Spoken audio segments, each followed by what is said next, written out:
Hello friends, myself Aryan Patel. Welcome to my 6th lecture of the course CC Math 503. અગાઉ આપણે CF શોધવાની અલગ અલગ મેથડો જોઈ અને એના પરના એક્ઝામ્પલ્સ પણ જોયા. અહીં આપણે એક એક્સ્ટ્રા એક્ઝામ્પલ જોઈએ નવો. તો અહીં એક્ઝામ્પલ તમને આપ્યો છે d⁵ મતલબ આ ડિફરન્શિયલ ઇક્વેશન તમને આપેલું છે d⁵ -13d³ + 26d² + 82d + 104 y = 0. આવું ડિફરન્શિયલ ઇક્વેશન આપ્યું છે જેને આપણે ઇક્વેશન નંબર 1 કહીશું. આ ઇક્વેશનને સોલ્વ કરવું છે તો પહેલા આપણે શું લખીએ છીએ? ઓક્સિલરી ઇક્વેશન લખીશું. તો the auxiliary equation is કઈ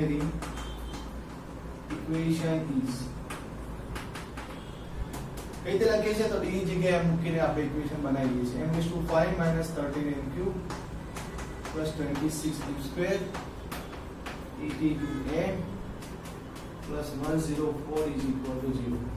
ચલો આ તમારી પાસે ઇક્વેશન છે.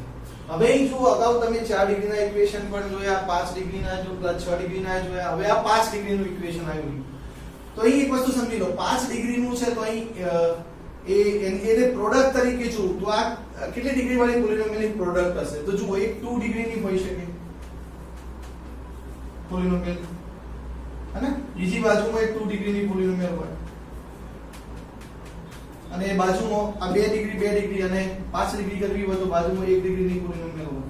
1 ડિગ્રીની પોલિનોમિયલ એટલે કે લિનિયર ફેક્ટર. અને તો તમે જ્યારે ઓડ ડિગ્રીની પોલિનોમિયલ તમારી પાસે હશે એટલે તમારી પાસે હંમેશા શું હોય? 1 ડિગ્રી વાળી પોલિનોમિયલ હોય એટલે કે લિનિયર ફેક્ટર હોય તો તમે લિનિયર ફેક્ટર શોધવાનો પ્રયત્ન કરો. તો લિનિયર ફેક્ટર આપણે કઈ રીતે શોધીએ છીએ? તો એ જે કોન્સ્ટન્ટ ટર્મ છે એને ડિવાઈડ કરતા નંબર ઉપરથી શોધીએ છીએ. તો 104 જે નંબર છે એને ડિવાઈડ કરતા નંબરો આપણે લઈએ તો કયા આવે? +or -1 આવે, +or -2 આવે, +or -4 આવે. આ પ્રકારના નંબરો આગળ આવતા જતા હશે. ઓકે, તમે બીજા શોધી શકો કે 104 ને ડિવાઈડ કરતા. તો મેં અહીં ચેક કરેલું છે એટલે હું અહીં ચેક નહીં કરું. તમે m -1 મૂકશો ને તો આને સેટિસ્ફાય નહીં કરે. m -1 આ ઇક્વેશનને સેટિસ્ફાય નથી કરતા. m +1 પણ નથી સેટિસ્ફાય કરતા. એ જ રીતે m 2 અને m -2 પણ આને સેટિસ્ફાય નથી કરતા. m +4 મૂકીએ તો એ પણ સેટિસ્ફાય નથી કરતા. m છેલ્લે હું -4 મૂકીશ તો આને સેટિસ્ફાય કરે છે. તો એના કારણે આપણને એક ફેક્ટર મળવાનો છે m+4. આની અંદર તમે m -4 મૂકશો તો 0 થતા હશે. તમે ચેક કરશો. હું એ નથી ગણતો એનું કારણ એ છે કે એમ ગણવા જો તો અહીં આપણો ટાઈમ બગડે. ઓકે, એટલા માટે હું નથી ગણતો, પણ તમે રકમ ગણી શકો કે આ બધી વેલ્યુ મૂકશો તો એ 0 નહીં થાય. એટલા માટે ઇક્વેશનને સેટિસ્ફાય થશે નહીં. પણ m -4 જે છે એ આ ઇક્વેશનને સેટિસ્ફાય કરે છે. એટલા માટે એની અંદર એક ફેક્ટર સમાયેલો છે, કયો? m+4. ઓકે, સો m+4 એક ફેક્ટર આપણે જાણી લીધો છે. માટે હવે આપણે આ પ્રોસેસ આગળ વધારીએ. તો m+4 એક ફેક્ટર જાણી લીધો છે તો મેં લખી દીધો. વચ્ચેનું સ્ટેપ પછી હું લખીશ, ને જે અગાઉ કરતો તો એ પ્રકાર. તો અહીં m+4 છે, એની આગળ કેટલા મૂકું? તો અહીં m⁵ મળશે. m⁴ મૂકું તો અહીં કેટલા થશે? m⁵ + 4 m⁴ થશે. પણ જો ઉપર m⁴ વાળું એક પણ ટર્મ નથી તો એ તો કાઢવા પડે તમારે ને. તો +4 છે તો આપણે -4 કરી દઈએ તો જતા રહે. હવે એક m ઘટાડી નીચે મૂકી દો, બાજુમાં m+1 ગુણ સોરી m+4 આપણો ફેક્ટર m+4 છે તો કેટલા થશે? -16m³ થાય ને. સોરી -4m⁴ તો તમને મળવાના છે, પણ એક વધારાનું પદ મળ્યું -16m³ મળ્યા. પણ ઉપર તો કેટલા છે? -13m³ છે તો કેટલા એડ કરવા પડે? +3 એડ કરવા પડે. તો 3m³ કરે. એક m ઘટાડીને પાછા નીચે મૂકી દો. m² m+4 ટોટલ કેટલા થાય છે? 3m³ તો તમને મળશે, પણ વધારાનું પદ મળ્યું 12m². ઉપર કેટલા m² છે? 26. તો કેટલા એડ કરવા પડે? 14 એડ કરવા પડે. એક m ઘટાડી પાછા નીચે મૂકી દો તો 14m બાજુમાં m+4 તો અહીં તમને શું મળશે? બધાનું પદ 56m મળશે. પર ઉપર કેટલા છે? 82 છે. 56 માં કેટલા એડ કરીએ તો આપણને 82 મળશે? 82 જોઈએ છે ને, તો 26 એડ કરીશું તો 82 થશે. એક m ઘટાડીને પાછા નીચે મૂકી દો તો 26 m+4 26 × 4 104 થતા હશે. ઓકે, તમે ચેક કરી શકો. સો આવી ગયા જવાબ. તો આ પ્રકારે તમને અહીં શું જોવા મળે છે? હવે જો બધી જગ્યાએ તમને m+4 જોવા મળે છે તો m+4 ને હું કોમન લઈ લઉં. તો બાજુમાં તમારી પાસે રહેશે m⁴ - 4m³ + 3m² + 14m + 26 = 0. Okay, ચલો હવે અહીં આ આપણી પોલિનોમિયલ આવી. આ શું છે આપણી પાસે m+4 એક ફેક્ટર કાઢી નાખ્યો. હવે આ 4 ડિગ્રી વાળી પોલિનોમિયલ આવી. તો આ 4 ડિગ્રી વાળી જે પોલિનોમિયલ છે એનામાંથી હવે ધારો કે તમને કોઈ લિનિયર ફેક્ટર મળે છે કે નહીં એ ચેક કરવો છે. ઓકે, આમાંથી તમને હવે 4 ડિગ્રી વાળી પોલિનોમિયલ સોલ્વ કરવાના એ મેથડ પણ આપણે અગાઉ જોઈ છે. શું કરીએ છે? પહેલા 26 ને ડિવાઈડ કરતા નંબરો લઈએ છીએ. 26 ને ડિવાઈડ કરતા નંબરો કયા કયા આવે? ચલો તમે આને ચેક કરી શકો. 26 ને ડિવાઈડ કરતા નંબરો લઈ લો. તો m બરાબર ±1 લો, ±2 લો, ±13 આવે. તે 26 છે ને? અને ±26 આવે. તમે આ બધા નંબરો મૂકીને ચેક કરજો. આ ઇક્વેશન મેં ચેક કરેલું છે, તમે ચેક કરી શકો કે આમાંથી મૂકશો તો સેટિસ્ફાઈ થતા નહીં હોય. મતલબ આ મેથડ ફેલ જાય છે ને? આમાંથી કોઈ લિનિયર ફેક્ટર તમને મળશે. હવે લિનિયર ફેક્ટર નથી મળતો તો એના સિવાય બીજી એક મેથડ છે આપણી પાસે. કઈ? કે બંને બાજુ તમે અહીં ઇક્વેશન m² વડે ભાગો, હે? તો m² વડે ભાગવા વાળી મેથડ પણ એ સેટિસ્ફાઈ નહીં થતી. એ પણ મેં વેરીફાઈ કરી છે. અગાઉ મેથડ આપણે ગણી છે આવતા કે m² વડે ભાગીને રૂટ શોધીએ છે, પણ એ મેથડ પણ અહીં નથી સેટ થતી. તો હવે કઈ મેથડ છે? તો હવે એક બીજી નવી મેથડ અહીં શીખીશું. તો અહીં આપણો જે પ્રશ્ન જાય છે, આપણે આટલા અહીં અટકી ગયા છે, હે? આ ઇક્વેશન ધારો કે હું નંબર 1 અહીંયા પઈ ગયું છે અને ઇક્વેશન નંબર 2 કહી દઉં. હવે જે મારો પ્રશ્ન છે અહીંથી એક ફેક્ટર તો નીકળી ગયો છે, એના કારણે તો m બરાબર -4 રૂટ તમને મળવાનું છે. હવે જે સોલ્વ કરવાનું છે આ છે. તો કયું છે? m⁴ -4m³ + 3m² + 14m + 26 જે પોલિનોમિયલ છે એની વાત કરવાની છે. આ જે પોલિનોમિયલ છે એના ફેક્ટર પાડવાના છે. તો ચલો એના ફેક્ટર ધારો કે હું આવા ધારી લઉં સે, એટલે કે એના બે ફેક્ટર હું ધારી લઉં છું. હવે મેં તમને કહ્યું કે 4 ડિગ્રીની છે તો એના 2 ડિગ્રી વાળા બે ફેક્ટર મળતા હશે, હે ને? તો કયા ફેક્ટર લઉં છું? જુઓ, m² અને m² લઉં છું. અહીં am bm અહીં 26 છે ને? તો એક જગ્યાએ 13 લઉં ને એક જગ્યાએ 2 લઉં. 13 × 26 થાય ને એટલા માટે. તો આ પ્રકારની મેં પ્રોડક્ટ ધારી. હવે મેં કેમ આ પ્રકારની ધારી એની વાત સમજાવું. જુઓ, પહેલા m⁴ છે, m⁴ નો સહગુણક 1 છે, એટલા માટે મેં બંનેનો સહગુણક 1 લીધો. બરાબર છે? અહીં 13 × 26 લીધા કારણ કે 26 થાય. અહીં 26 × 1 પણ તમે વિચારી શકો, -13 -2 પણ વિચારી શકો. તો એની શક્યતાઓ વિશે તમારે વિચારવાનું રહે અને તમે એ પ્રમાણે પણ ગણતરી કરી શકો. પણ અહીં મેં +13 અને +2 લઈને ગણતરી કરું છું. તો મને ખરેખર આ પ્રકારે હું ગણવા જઉં છું તો મને વચ્ચેના જુઓ, અહીં તમે પહેલા પદ વિશે થોડું અંદાજ મારી શકો અને અહીં કોન્સ્ટન્ટ ટર્મ વિશે. વચ્ચેનું કયું ટર્મ હોય એ ના કહી શકાય, માટે મેં એક કોઈક નંબર હશે એ કહી દીધો અને બી પણ કોઈક હશે એ કહી દીધું. બરાબર છે? એ અને બી શોધવાના છે. અહીં પ્રશ્ન આપણો એ છે કે એ અને બી કયા મળશે. તો હવે આપણો જે પ્રશ્ન જશે કે a અને b કયો છે. કારણ કે જો આ 4 ડિગ્રીની પોલિનોમિયલ હતી તો મેં શું કર્યું? એને બે ડિગ્રી વાળી બે પોલિનોમિયલની પ્રોડક્ટ કરી દીધી, હે? જેમાં મધ્યમ પદ કયું છે એના વિશે હું નહીં કહી શકું, પણ છેલ્લું પદ અને પહેલું પદ આવું હોય હું અંદાજ મારી શકું. અહીં -13 -2 પણ હોઈ શકે ને, કારણ કે -13 -2 ની પ્રોડક્ટ પણ +26 થાય. તો એ પણ એક કેસ છે, તમે એની વાત કરી શકો. પણ અત્યારે હાલ આપણે આ કેસની વાત કરી રહ્યા છે. આમાં આપણને ખરેખર આવું વિચારવાથી આપણને a અને b મળે છે કે નહીં એ આપણે ચેક કરીએ. ઓકે, તો આપણો જે પ્રશ્ન જશે અહીં a અને b શોધવાનો. તો a અને b અહીં શોધીશું. ચલો, તમે આવું વિચાર્યું છે તો હવે હું આગળ આના વિશે શું લખી શકું? તો therefore m⁴ - 4m³ + 3m² + 14m + 26 is equal to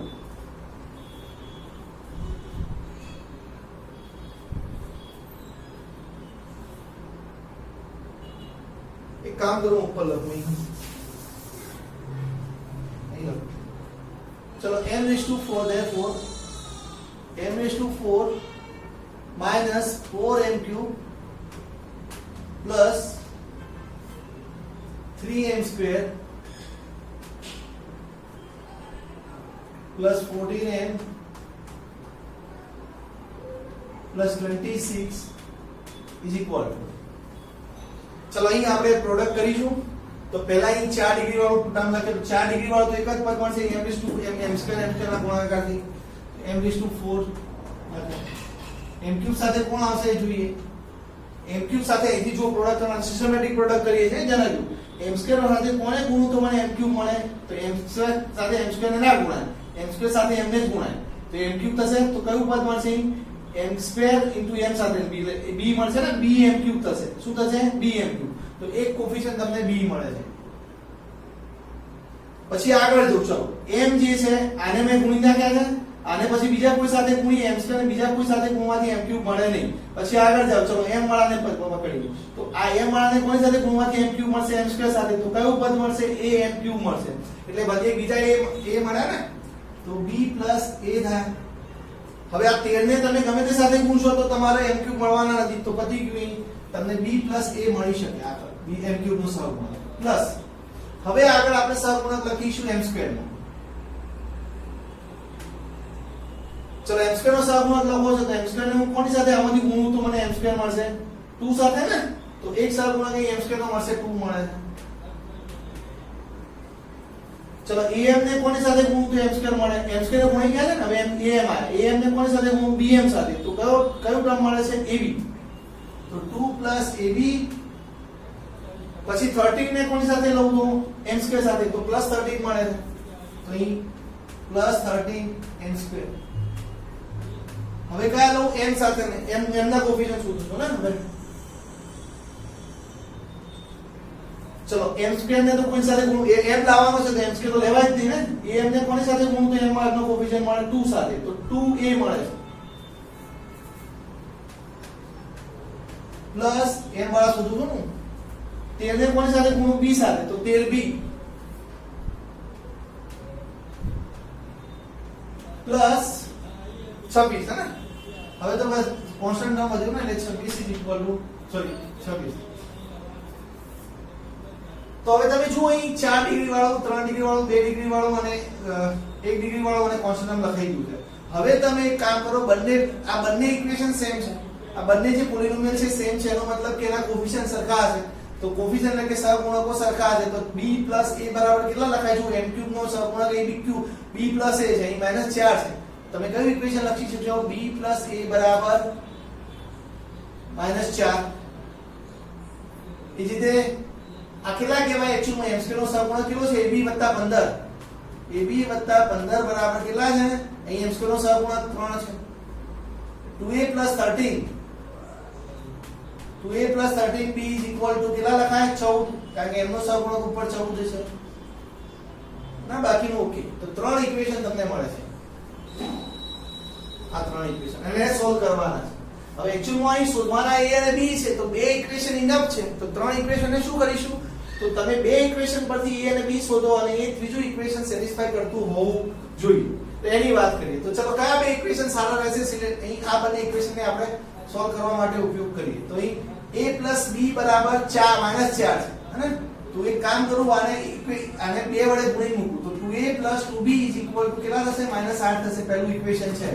અને આને કઈ રીતે લખું? 2a + 13b = 14 છે. મારે એક કામ કરવું, એ 2a 2a મેં સરખા કરી દીધા છે, એનો સહગુણક સરખા કરે તો માઈનસ કરી દો. તો -11b થશે, અહીં -22 થશે. તો b કેટલા થાય છે? 2 થાય છે. b કેટલા થશે? 2. ઓકે, b 2 થાય છે. તો અહીં આ જે b 2 છે એ ગમે તે ઇક્વેશન ની અંદર, આની અંદર કાં તો આની અંદર, આ બેમાંથી ગમે તે ઇક્વેશન ની અંદર મૂકીએ. તો put b = 2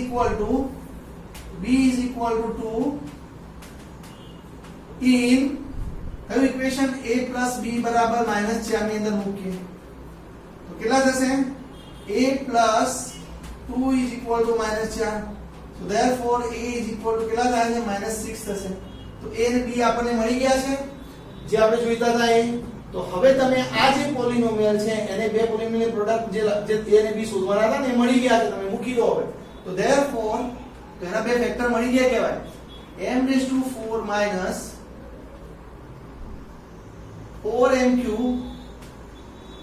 પણ હા, તમે અહીં એક વસ્તુ વાત કરવી પડશે તમારે. કઈ વાત? કે તમને અહીં a અને b જે તમને મળ્યા છે, આ b = 2 અને a = -6 જે તમને મળ્યા છે, એ તમારા ત્રીજા ઇક્વેશનને સેટિસ્ફાય કરે છે એવું લખવું પડશે હે ને એ ખાસ લખજો કારણ કે બે ઇક્વેશન છે સોરી ત્રણ ઇક્વેશન છે બે વેરીએબલ શોધવાના છે તો આ બંને શું કરતા હોવા જોઈએ ત્રીજાને સેટિસ્ફાય કરતા હોવા જોઈએ જુઓ સેટિસ્ફાય કરે છે મૂકો a બરાબર -6 b બરાબર 2 આની અંદર મૂકો તો કેટલા થાય -12 વત્તા 15 3 થાય ને એનો મતલબ કે સેટિસ્ફાય કરે છે તો આવું લખવાનું clearly a is equal to -6 and b is equal to 2 satisfy કયા ઇક્વેશનને સેટિસ્ફાય કરે છે જે ત્રીજું વધારાનું ઇક્વેશન છે જેને આપણે સોલ્વ કરવામાં ઉપયોગ કર્યો નથી હે ને એને સેટિસ્ફાય કરે એનો મતલબ કે આપણે a અને b જે શોધ્યા છે ઓકે છે તો હવે અહીં જે તમે ધારણા કરી હતી એની અંદર મૂકી દો તો therefore m⁴ - 4m³ plus 3m² plus 14m plus 26 is equal to શું લખીશું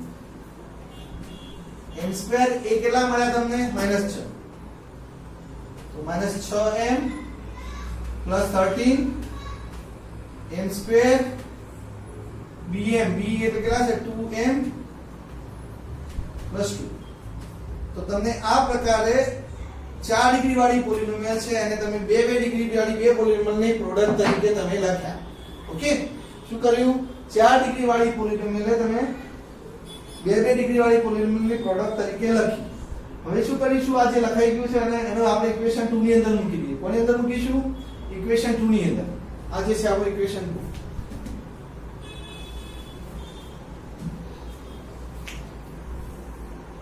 ચલો તો હું હવે કાઢી દઉં પછી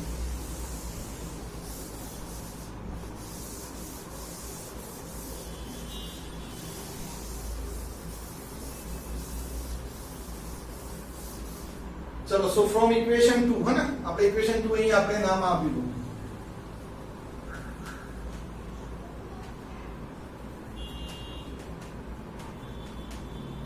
કયું ઇક્વેશન 2 અહીં જોઈ લો અહીં આપણે આ જે છે એ ક્યાંથી બાકી રાખ્યું તો અહીંથી રાખ્યું ને આટલા સુધી પહોંચ્યા પછી આપણે કોના ફેક્ટર પાડવા જઈ રહ્યા હતા આના m⁴ આ જે બાજુની પોલિનોમિયલ હતું અને એના બે ફેક્ટર આપણે તમે આવું ધારીને પ્રોસેસ કરીને એના બે ફેક્ટર તમે મેળવી લીધા છે આના તમે બે ફેક્ટર મેળવી લીધા ને a અને b શોધીને તો હવે તમે જે આની જે કેલ્ક્યુલેશન કરી હતી અહીંથી શરૂઆત કરી એ તમે હવે મૂકી દો અહીં તમે a અને b શોધીને મૂકી દીધા તો ચલો અહીં આપણે લાસ્ટલી ક્યાં પહોંચ્યા તો therefore m+4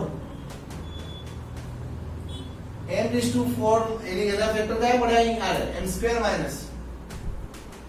6m plus 13 into m² plus 2m plus 2 m² plus 2m plus 2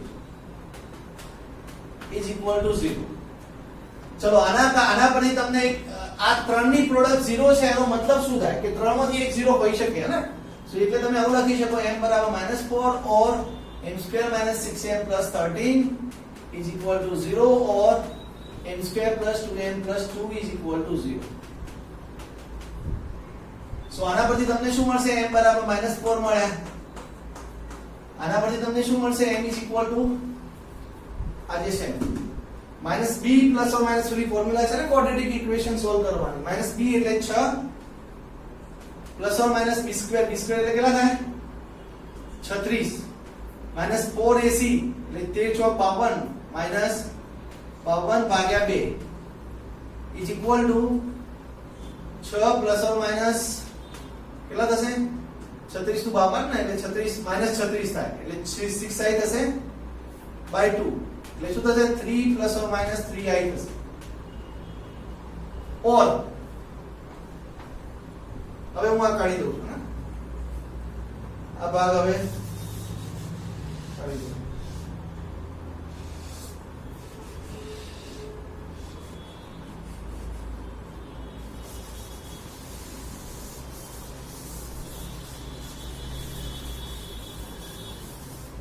ચલો और અહીં શું લખીશું આના પરથી m is equal to -b એટલે -2 plus or minus square root b square એટલે કેટલા થશે 4 -4ac એટલે -8 ભાગ્યા 2 તો કેટલા થશે -2 plus or minus -4 થાય ને એટલે 2i થશે by 2 એટલે -1 પ્લસ ઓર માઇનસ i થશે, -1 પ્લસ ઓર માઇનસ i થશે.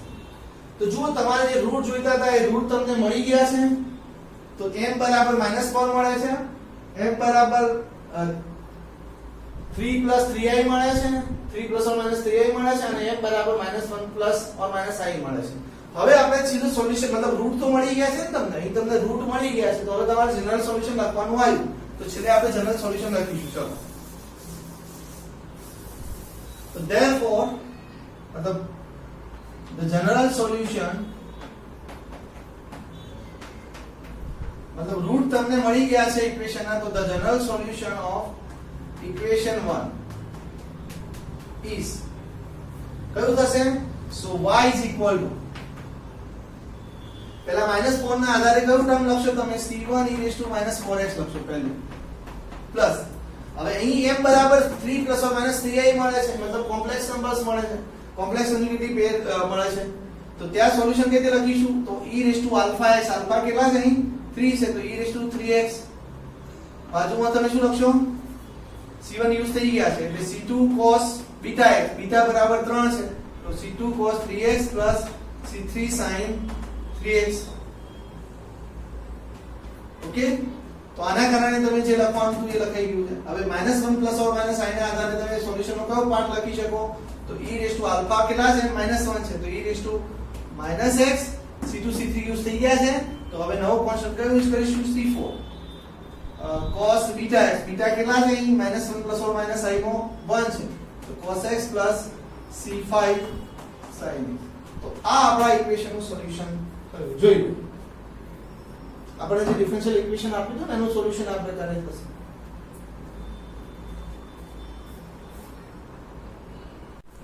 ચલો હવે આપણે આ એક્ઝામ્પલ જોઈએ. d raised to 4y is equal to 0. Okay, તો અહીંયા આપણને ડિફરન્શિયલ ઇક્વેશન આપ્યું છે d raised to 4y plus d raised to 4 plus 4y is equal to 0.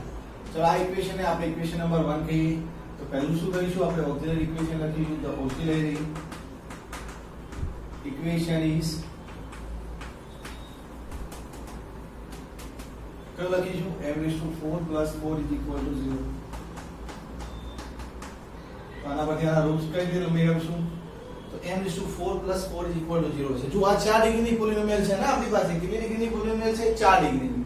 પણ અહીં આ સ્પેશિયલ પોલિનોમિયલ છે. ધ્યાન રાખજો, આવી જ્યારે આવે તો એક જ ટ્રીક છે. જો અહીં હાઈએસ્ટ ડિગ્રી વાળું ટર્મ છે અને કોન્સ્ટન્ટ ટર્મ છે, બેઝ ટર્મ છે. તો જ્યારે આવું તમારી પાસે આવે ને તો અહીં આ જે ટ્રીક હું દાખલામાં યુઝ કરી રહ્યો છું ને એ જ ટ્રીક તમારે દરેક દાખલામાં યુઝ કરવાની. કહેવામાં કે હાઈએસ્ટ ડિગ્રી વાળું ટર્મ હોય અને કોન્સ્ટન્ટ ટર્મ બેઝ હોય, વચ્ચેના કોઈ પદ હોય નહીં. તો એવા કેસમાં આપણે આ ટ્રીક યુઝ કરીશું. અને આ સ્પેશિયલ ટ્રીક છે જેમાં તમારી ટ્રીક બદલાશે નહીં. આ ટ્રીકથી તમે ગણી શકો. જે m raised to 4 is equal to શું કરીશું આપણે? m raised to 4 is equal to -4 લખી શકીએ આના પરથી. તો m કેટલા લખાય? -4 નું 1/4 પાવર લખાય હે ને. m raised to 4 બરાબર -4 હોય તો m બરાબર શું લખી શકો? -4 ની 1/4 પાવર. તો ચલો 4 ને અંદરથી બહાર કાઢી નાખો. તો 4 ની 1/4 પાવર બહાર નીકળી ગઈ. 4 ની 1/4 પાવર બહાર નીકળી. તો અંદર શું વધ્યું?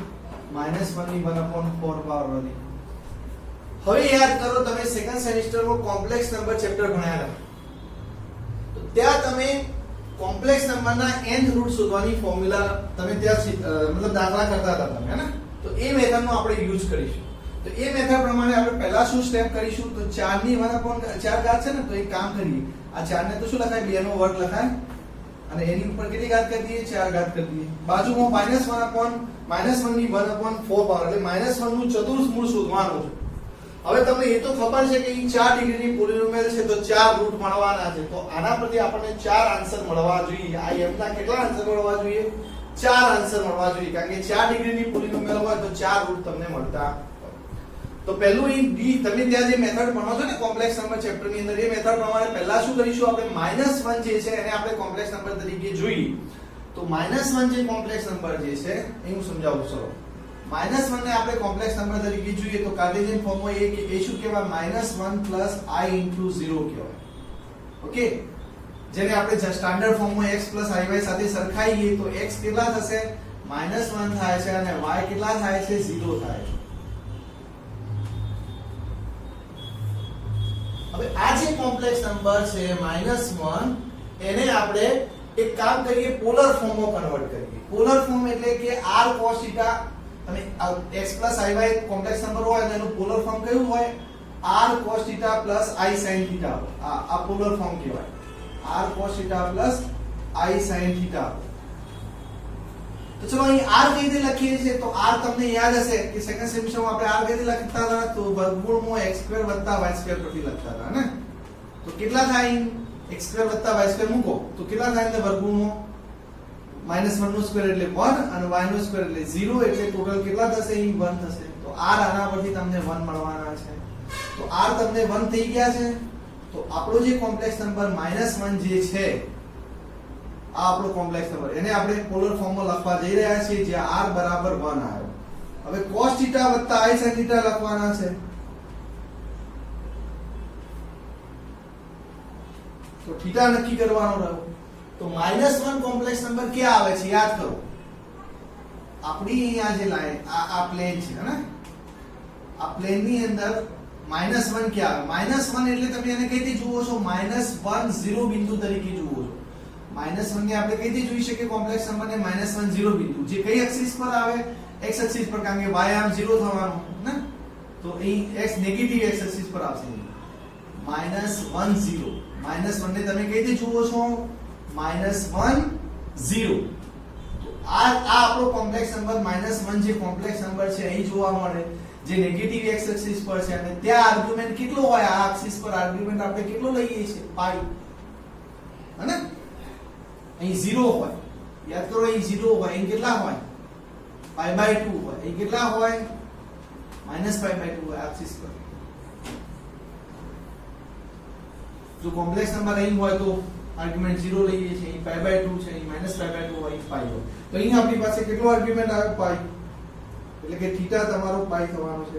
કારણ કે તમારો જે કોમ્પ્લેક્સ નંબર -1 જે છે એ -10 બિંદુ છે અને એ બિંદુ નેગેટિવ x એક્સિસ પર આવે છે, માટે θ કેટલો થયો? પાઈ થયો. હવે તમે એ યાદ કરો કે આપણે cos θ + i sin θ ને શોર્ટમાં લખતા હતા. શું લખતા હતા? CIS. 1 તો લખવાની જરૂર નથી ને, પણ cos π + i sin π ને શોર્ટમાં શું લખાય? CIS પાઈ લખાય શોર્ટમાં. હે ને? તો આપણે એ રીતે લખીએ. ચલો, તો ઇન શોર્ટ આપણી પાસે જે -1 કોમ્પ્લેક્સ નંબર આવ્યો એને આપણે પોલર ફોર્મમાં કઈ રીતે લખ્યો? CIS પાઈ તરીકે લખ્યો. તો -1 એ થયો તમારો CIS પાઈ. CIS પાઈ નું ફૂલ ફોર્મ શું થાય? cos π + i sin π.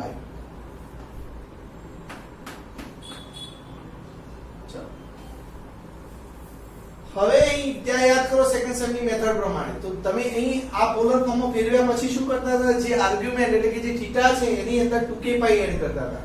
તો અહીં આપણે પાઈ જે છે એની અંદર 2k π એડ કરીએ. તો ઇઝ ઇક્વલ ટુ 2 અહીં પહેલા તો શું થશે? 2 આ બંનેનો ગુણાકાર ના, ઘાતનો ગુણાકાર. ઓકે, ઘાતની ઘાત તો ઘાતનો ગુણાકાર કેટલો થશે? 1/2. અહીં બાજુમાં શું થશે? CIS.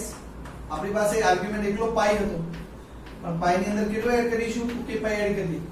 આ રીતે લખું છું 2k π + π. જે તમે સેકન્ડ સેમમાં જે મેથડ ભણતા હતા એ પ્રમાણે, હે ને? તો અહીં પણ આ તો શું થયું? વર્ગમૂળમાં 2 થશે. 2:1/2. અને આ શું લખાય? CIS 2k + 1 π/1/4. પછી ડી મોઇવસ થિયરમ પ્રમાણે તમે સેકન્ડ સેમિસ્ટરમાં કરતા હતા. ડી મોઇવસ થિયરમ પ્રમાણે તમે આ જે છે પાવર એ એંગલ સાથે ગુણતા હતા. તો એ પ્રમાણે આપણે શું લખીશું? ઇઝ ઇક્વલ ટુ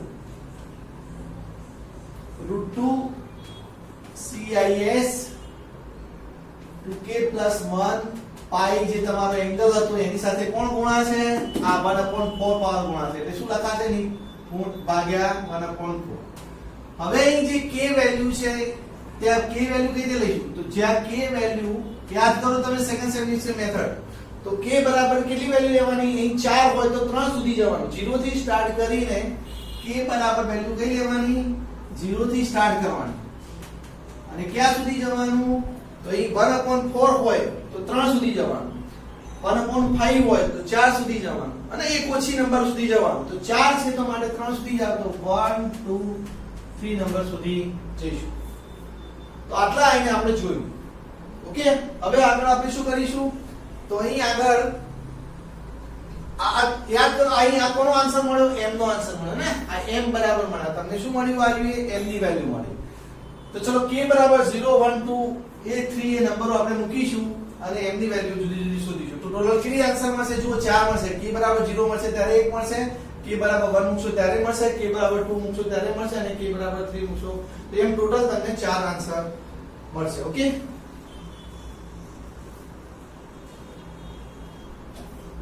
ચલો અહીં એ 4 આન્સર આપણે શોધવા જઈએ.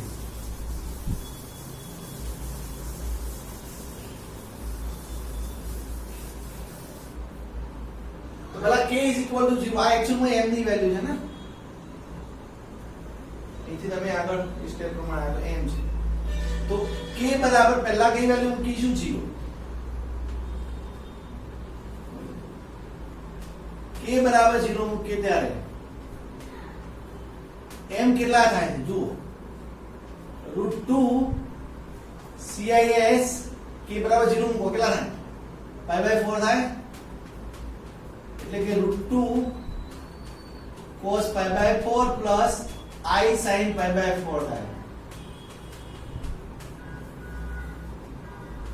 એટલે કે √2 cos π/4 કેટલા થાય? 1/√2 પ્લસ I 1/√2 થાય.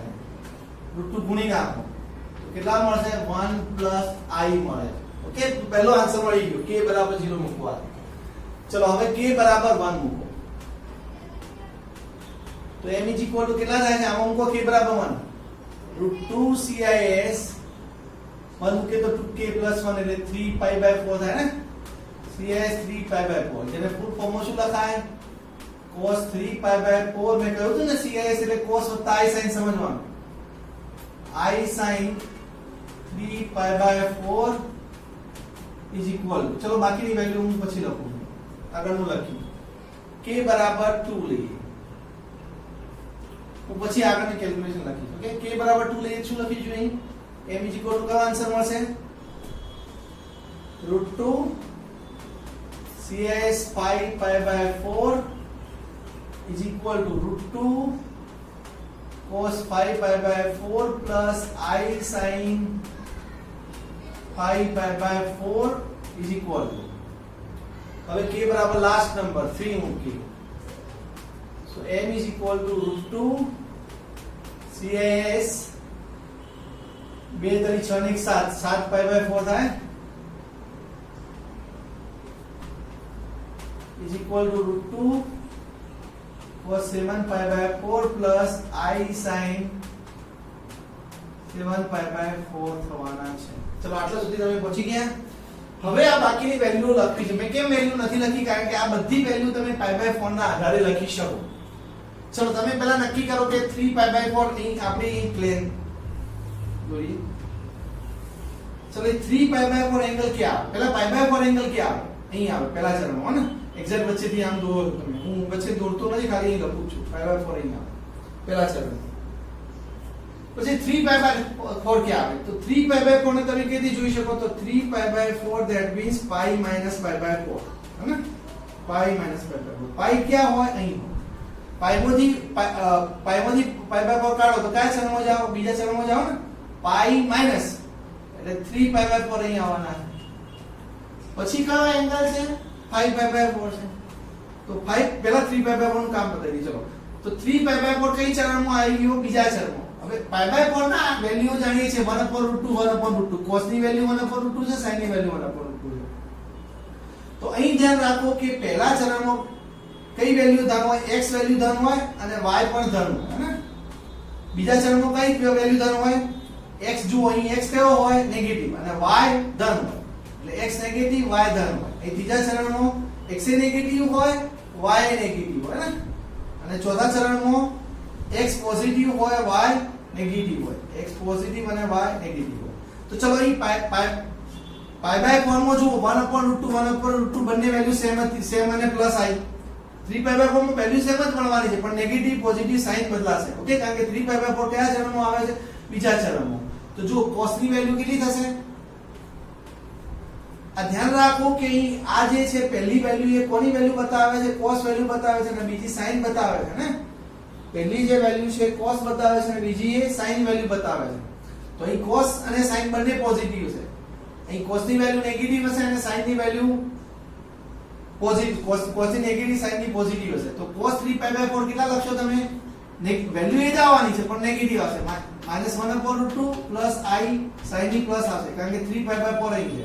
તો ટોટલી આ શું થશે અંદર ગુણો તો -1 પ્લસ i થશે. -1 પ્લસ i. ઓકે, ચલો હવે આગળ એંગલ આવ્યો 5π/4. તો એની વાત કરીશું. તો 5π/4 એટલે pi પ્લસ π/4. તો pi क्या हुआ एक અને pi પ્લસ π/4 એટલે કયા ચરણમાં જશો તમે? ત્રીજા ચરણમાં. તો ત્રીજા ચરણમાં cos કેવા હોય? નેગેટિવ. sin પણ નેગેટિવ હોય. તો cos અને sin બંનેની વેલ્યુ નેગેટિવ આવશે.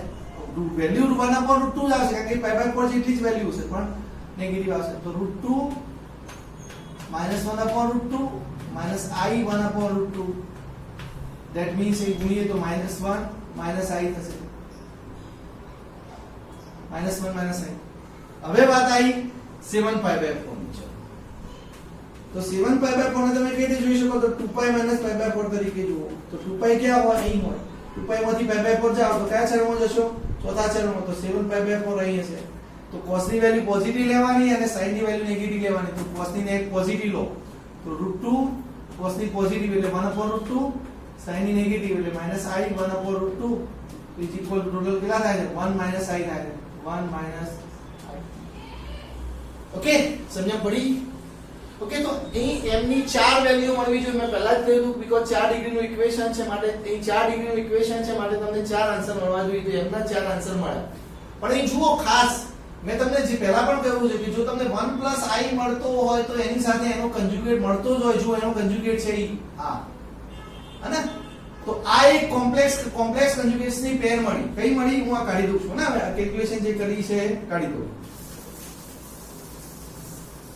ચલો, તો અહીં m બરાબર તમને 1 + i મળે છે તો સાથે 1 - i પણ મળે છે. એનો મતલબ કે તમને 1 ± i મળી ગયા છે. હને? અથવા હવે જો અહીં -1 + i છે તો એનો કન્જ્યુગેટ પણ તમને અહીં મળ્યો છે -1 - i. તો એનો મતલબ કે m બરાબર તમારી પાસે -1 ± i મળ્યા. તો તમને ટોટલ બે કોમ્પ્લેક્સ કન્જ્યુગેટ ની પેર મળી. તો બસ m તમને મળી ગયા છે ને. હવે તમે જનરલ સોલ્યુશન લખી શકો. Therefore the general solution of equation 1 is, ચલો સોલ્યુશન કઈ રીતે લખીશું? y is equal to, આના આધારે તમે સોલ્યુશન કયું લખશો? આ જે છે ને કોમ્પ્લેક્સ નંબરની કોમ્પ્લેક્સ કન્જ્યુગેટની પેર. તો એના આધારે તમે શું લખશો? e + α + i β સાથે સરખાવો. α ± i β સાથે. તો α 1 છે, β પણ 1 છે. તો e x c1 cos β કેટલા છે? 1 છે. તો cos x c2 sin x plus આના આધારે શું લખશો? તો e - x અને આલ્ફા e = αx. આલ્ફા બરાબર -1 છે, બીટા બરાબર 1 છે. તો c3 cos x c4 sin x. તો આ તમારા આપેલા ડિફરન્શિયલ ઇક્વેશન નું સોલ્યુશન થયું. જોયું?